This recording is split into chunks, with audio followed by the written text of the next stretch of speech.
tonight, everyone. So beautiful. That is when we talk about an initiation, a rite of passage, what this experience is, to show up for your wisdom and to be in community and be received. I mean, this is what it is. This is really what's possible. So thank you all. I'm really loving and appreciating the depth of celebration and engagement from this community right now. It's gorgeous. And the chat, like, really awesome. Like, wow, the chat is so amazing. Pierrette, make sure you spend some time reading through. It's so special. So special. Okay, here we go. We have our next incredible, oh, I'm so excited for you all. This woman, Carol. Carol has been such a joy to work with in this program. She has been so devoted to her message. Her story is incredible. What she is devoted to in the world and the bigger picture is tremendous. And I am so excited for you all to experience the incredible wisdom and the epic storytelling of Carol Cabbiness. Let's give her a huge round of applause. I'm so excited. Carol. All right, everybody, I'm going to mute everyone, and then Carol, I'll unmute you in just a second.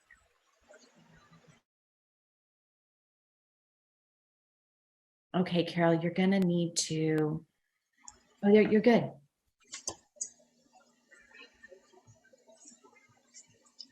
Several weeks ago, I was looking for a new series to watch on TV, and I happened across a story called Extrapolations on Apple TV. It's a limited series drama about climate change and what it might look like on Earth in the future. The first episode is set in 2037, just 14 years in the future. And the Earth is experiencing forest fires very similar to what's happening in Quebec that filters down into New York. Sea levels are rising. Hurricanes like Sandy and Harvey are devastating the Earth over and over again, flooding the poorer parts of the cities. The next episode is set in 2045. Just 20 years ahead in the future, and ice caps are melting at an extraordinary rate. The ice caps reveal mining sites for precious metals for battery production. It's cool enough to swim in the Arctic, and the increased water levels cause flooding. And we're showing a picture of people in Florida in a synagogue in their service, sitting with high rubber boots to protect their feet from the water standing in the floor of the synagogue. Corporations are making money from this climate change. They're making money off the products that filter the toxins from the air and the water. They're making money from building seawalls that define what neighborhoods survive and what neighborhoods have to be forfeited to the rising sea levels. They're retrofitting buildings to bring them up higher so that the water level won't impact congregations like that synagogue. For corporations in this series, climate change is good. It means more profit for them. And as we watch this series, we may come to the conclusion that corporations seeking profit is a societal evil. I had my own personal deep dive into the darkness of profit and its implications on the environment when I served as an interim executive director in a campground in Central Texas. Now, if you've ever seen the pictures of bluebonnets in Texas that spread what seemed to be like forever over rolling hills and amazing countryside, that is where this campground was located. It also happened to be the time when major oil refineries were developing with fracking the Eagle Ford Shale. Now, fracking is a process in which companies drill down through the earth, inject massive amounts of water with some chemicals that are supposed to be non-toxic. The water displaces the natural gas that's stored in the pockets in the rock, and then they capture that natural gas and send it to refineries that power our homes and heat our homes. It's a product that's used by most of us on an everyday basis. I'd seen the signs of fracking as I drove around running errands for the campground, picking up groceries and taking mail to the post office.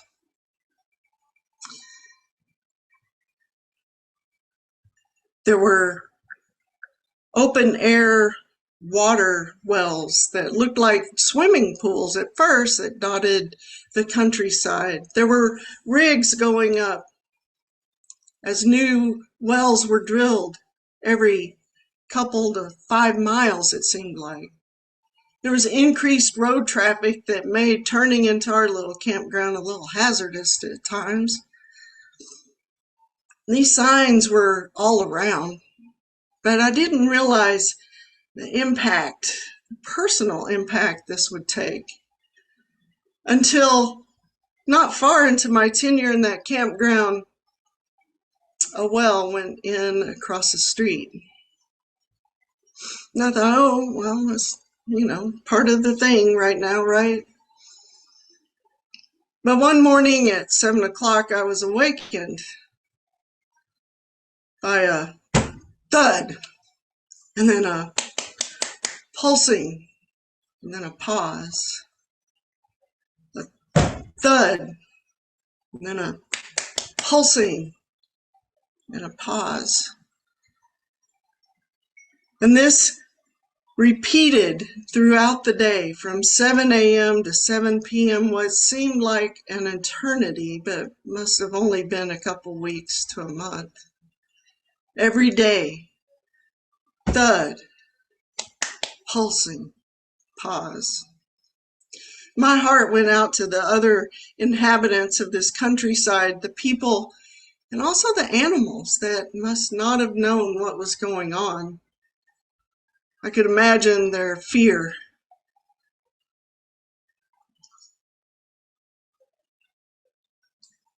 Lots of changes happening. What I didn't realize was that the board of this campground, several years in the past, had invested, had sold their mineral rights to these oil and gas companies. And so, although we experienced the devastation of fracking, money started flowing in, large amounts of money. And so this little campground that I took over because it was in disrepair was able to use this money to rejuvenate itself. We used part of that money in savings for the future. And then we upgraded the swimming pool that was causing abrasions on the children's feet. We painted and refreshed all the buildings.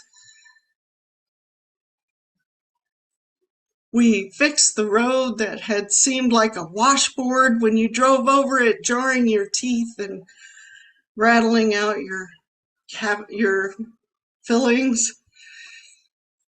We put in a small amphitheater for the children to overlook a small lake so that they could hold vespers, and we made so many small improvements to that campground.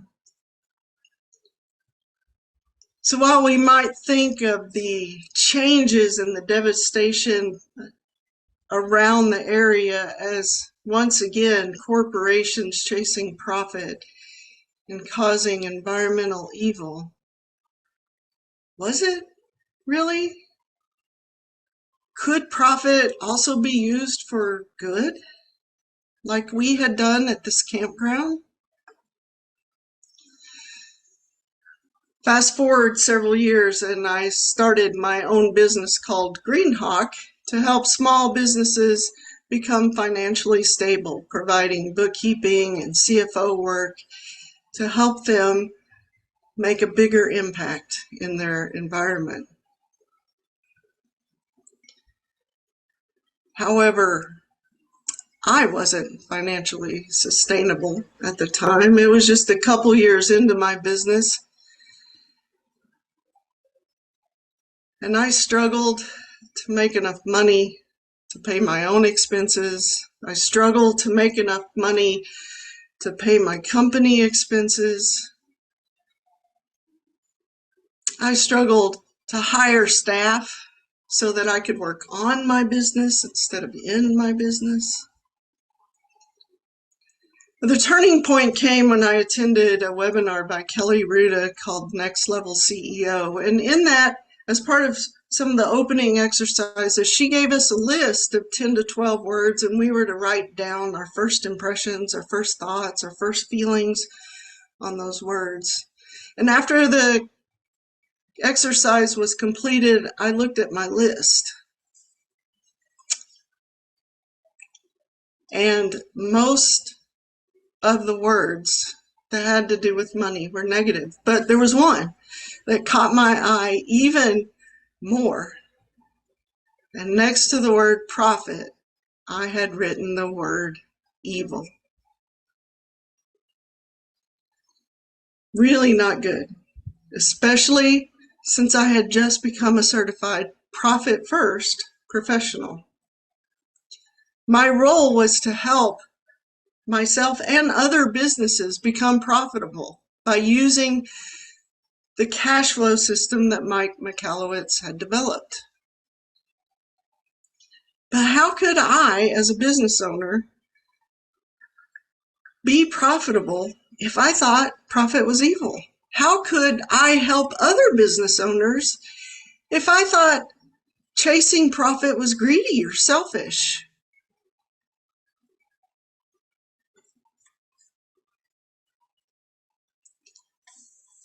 If I was going to help other business owners, I needed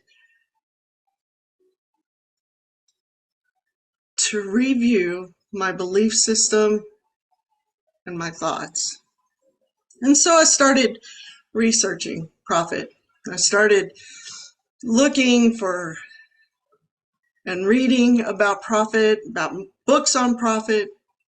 One of the first things I did was look up the definition of profit. I'm like, well, surely everybody knows what profit is.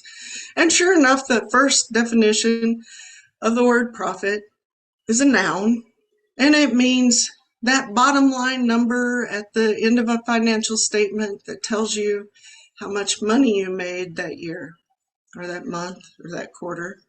That's the first definition, but there were other definitions. They were verbs, and they came from the 14th century French text.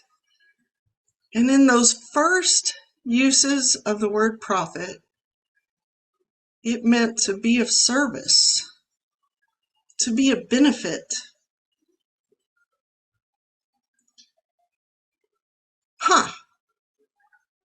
So I started researching how companies were using profit as a benefit. One of the articles I came across was a group of U.S. businesses, CEOs of major corporations, Apple, Microsoft, whatever you might think of them. They came together in 2019 and decided that the absolute pursuit of profit was no longer serving us as a people and as a planet. And so they redefined what business should be about. And they said the role of business is intertwined with purpose. Businesses should not just pursue profit, but purpose. And they included other stakeholders besides just the share owners of a corporation, those who buy stock in the corporation. They said that the companies should include customers, suppliers, and the supply chain, the community in which the business is serving, and the environment as a whole. As I continued reading, I found another example. Yvon Chouinard of Patagonia, the owner of this company, was retiring. He gave all his non-voting stock to a trust fund that funds environmental renewal and funds charities working against climate change. Pretty cool. As I kept looking and kept researching, I found out there was a whole movement of people and corporations that were trying to do good by doing business. And they came with a variety of tags like just capitalism, conscious enterprise, ecopreneur. People were using their businesses to do good. As a result of all this research and mind shift, I made changes in my own business as well. I had always had a savings account, a profit savings account per the Profit First system, but now I added a planet savings account, and I use that money to fund my entry into 1% of the planet as a business member. I pledge to give 1% of my revenues to that organization to eradicate climate change. I hired some employees to help me with my business, and I pay them well, enough so that they can afford health care. And I started working with companies that also valued purpose and profit.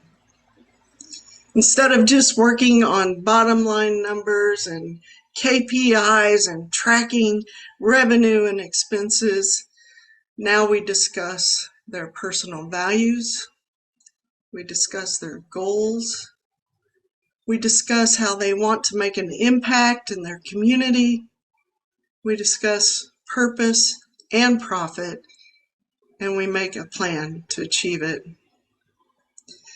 What I found as a result of that 2-year deep dive into profit was that profit's not just the bottom line number on a financial statement. And although it has, for sure, been used to harm people, to harm the planet, to harm communities, it can also be used for good. Profit can be for people and planet. Thank you.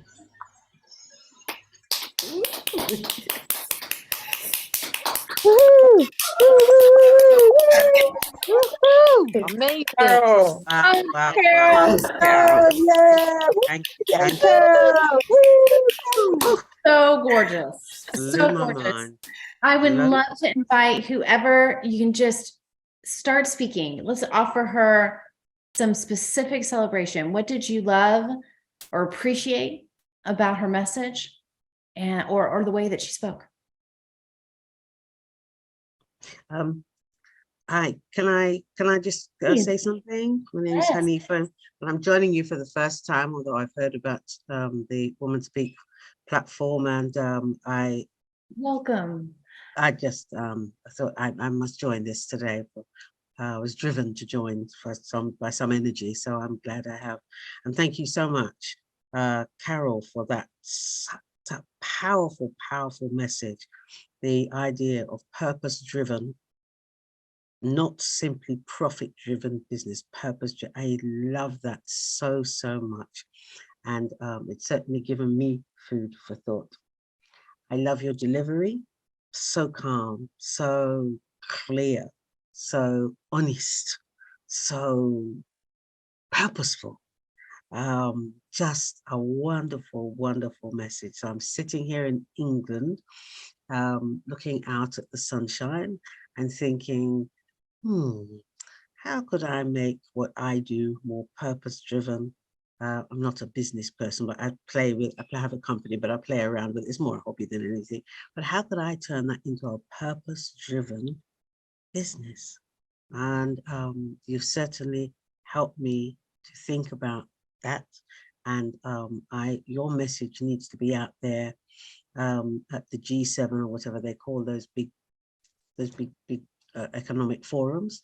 Your message needs to be out there. And I wish you well in all of the work that you do. It's wonderful. I enjoyed every single moment of it. And I especially like when you talked about the animals and the impact of all this noise and change and so on the animals. And oh, thank you. That's what I want to say, Carol. Thank you. Oh my goodness. Such a beautiful celebration. Thank you so much. I'm so happy that you're here, that you joined us today. I mean, what a gorgeous reflection and celebration. Thank you so much. Thank you. Is it Hanifa? Is that how I say it? Yes. Correct. Yes. Wonderful. Yes. Thank you. Thank you for being here and for your beautiful presence. Thank you so much. All right. Who else? Another celebration. What did you love? What did you appreciate? What inspired you?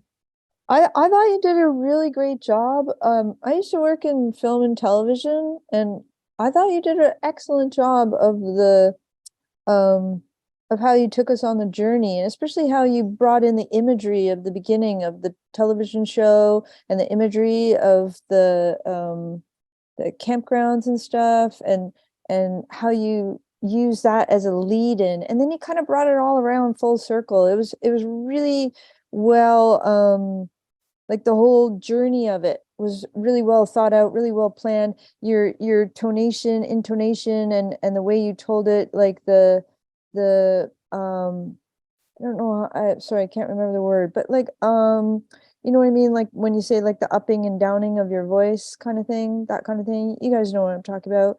And that was really excellent, because that, like the way you did that, it like pulled people in and drew our attention to every word. So yeah, I would definitely say kudos. And I would say that was a great take, because you know, in my business we would say like, oh, that was it, that was the take, that was the take.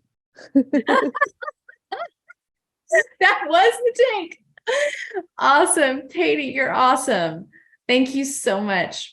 Awesome celebration. Really, really great. And so true. So true. All right. One more. Who would like to provide some celebration for Carol? Yeah, I'm going to jump in here and give Carol a celebration. I really want to second Katie's comments about that up and down of voice, her voice modulation. The way she told that compelling story literally had us kind of lean in and lean in. We could hear the boom and the pulsing. And what I enjoyed about your story is this topic can, I mean, to a layperson just sitting here hearing that, I've often gotten lost. Like I couldn't get it. And I listened to you make it digestible. And therefore, not only could we understand the impact this made, we got a lesson in, you know, this thing that gets spoken of as evil, and how yourself even thought of it as such until further investigation, and then finding out what was happening, finding out what companies were doing, and then what you could do, which of course had each of us as the listener wondering, what could we do? I know I personally heard that and thought, oh, I only thought businesses looked for the bottom line and only cared of themselves. So this actually gives hope. And I really appreciate that, Carol. Thank you so much for telling such an incredible story, such an interesting story, and for educating us, which is what storytelling does. I celebrate you. Thank you, Bern. Gorgeous. So all so true. So true. Okay, I'm gonna come in and celebrate you myself. Wow, Carol. I mean, what a joy to, be in this moment with you, knowing how much dedication you have put into this, how much profound inquiry and contemplation. Your storytelling has become so phenomenal. And I love, and I'm so glad Katie spoke to it, just about the structure of it. I mean, you really put so much deep contemplation, care, hard work into the structuring of this message and the intricacy of weaving such a global issue with something also that is so personal. That is not an easy thing to do and do well, and you did it so well. And so I so deeply appreciate you. And I also want to celebrate your presence, your essence, your energy, your full engagement. You really brought it. And I want to just, in particular, really celebrate that. I know that you've had a road of coming to this point in terms of being in front of community and speaking and what you brought today. And I am so proud of you. I am so proud of you and so touched. Let's give Carol, everyone, please unmute yourself. Let's give her another huge round of applause. Yeah. Oh, well done. Cha cha cha! Woohoo, Carol! Yay! Awesome.